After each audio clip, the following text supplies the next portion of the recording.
Бір шағын қалада Әсет деген бала өмір сүріпті.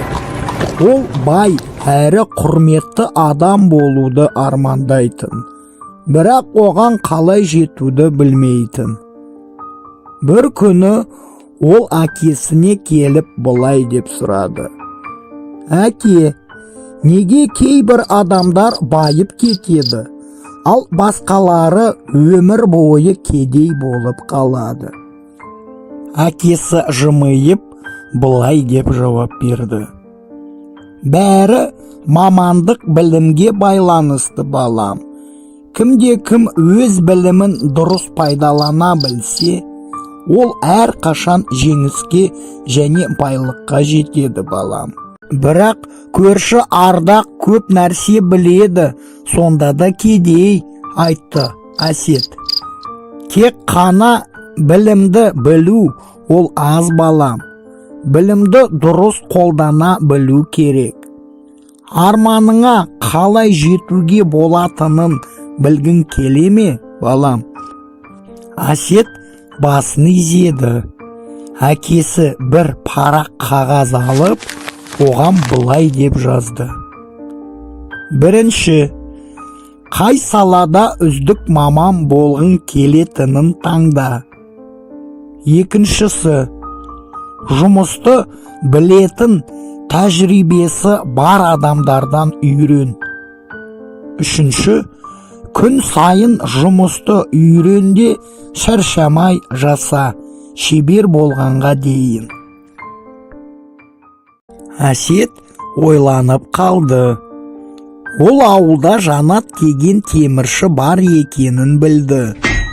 Оның әрдайым тапсырысы көп екенін есіне түсті. Содан кейін ол өз-өзіне «мен темірші боламын» деп шешті. Әсет Жанат теміршіге барып, шәкірт болуға сұранды. «Ассалаумағалейкум, Жанат аға», деді Әсет. «Уағалейкум ассалам, Әсет бауырым», жауап берді темірші, және қосты: «Қай жағдаймен келдің, бауырым? Мені шәкірт етіп алыңызшы өзіңізге, аға», сұрады бала. «Жұмыс ауыр және қиын, бірақ ақшалы. Шыдайсың ба сен?» сұрады темірші. «Мен тырысып еңбек істеймін», қорықпай жауап берді бала. Жанат келісті. Бірақ жұмыс үйренуге біздің Әсетке өте ауыр келді. Ыстық ауа, ауыр балға, шексіз қателіктер. «Менен түк шықпай жатыр, көңілсіз», деді Әсет өз-өзіне. Бірақ сол сәтте Әсетке әкесінің сөзі есіне түсті: «Күн сайын жұмысты үйренде, шаршамай жаса, шебер болғанға дейін». Әсет жұмысқа кірісті. Бірнеше жыл өтті. Әсет шағын қалада ең мықты қылыштарды жасай алатын болды. Бір күні қалаға хан келді. «Маған ұлы жауынгерге арналған қылыш керек, оны кім жасай алады?» сұрады хан. Адамдар қолын Әсетке нұсқап бәрі: «Бұл жас жігіт жақсы қылыш жасайды», айтты олар. Әсет атақты қылыш жасап берді. Хан оған көп алтын беріп былай деді: «Сен жай ғана темірші емессің, сен нағыз шеберсің».